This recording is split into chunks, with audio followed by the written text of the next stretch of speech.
Pannie Kianzad and Karol Rosa in the bantamweight division. Pannie is a little bit older. She's going to be taller, but not as lengthy as Karol. None of that's really going to play too much of a factor.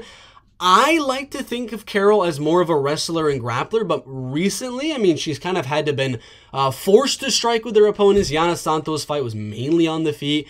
Irene Aldana fight was mainly on the feet. They landed a crazy amount of strikes.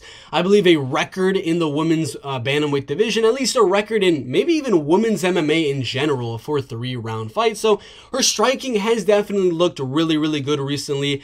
So again, usually you think of a girl like Karol Rosa as a wrestler, as a grappler, but she's been looking more and more of a striker recently. Pannie Kianzad, probably the more technical striker, the better kickboxer and things like that, but she doesn't let her hands go. She doesn't let her feet go. She does not throw enough volume. And when you're fighting a girl like Karol Rosa, who just went on that fight with Irene Aldana, where she just landed an incredibly insane amount of volume in that performance, I think that's going to be the same case here. I think she might mix in a takedown. Like I said, she is mainly a grappler and wrestler, turning into more of a striker recently, so she might mix in a takedown here and there.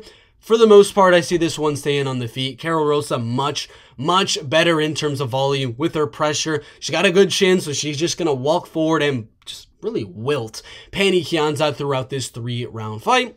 Pannie Kianzad, Karol Rosa, I mean, you might not think of it to be a very fun fight, but I think this fight could be an absolute banger in the women's bantamweight division, mainly because of Karol. Pannie's going to be countering and moving at range, but Karol's pressure and pace is just so good. I love it. I think Karol Rosa wins this one 29-28, 29-28, and 30-27.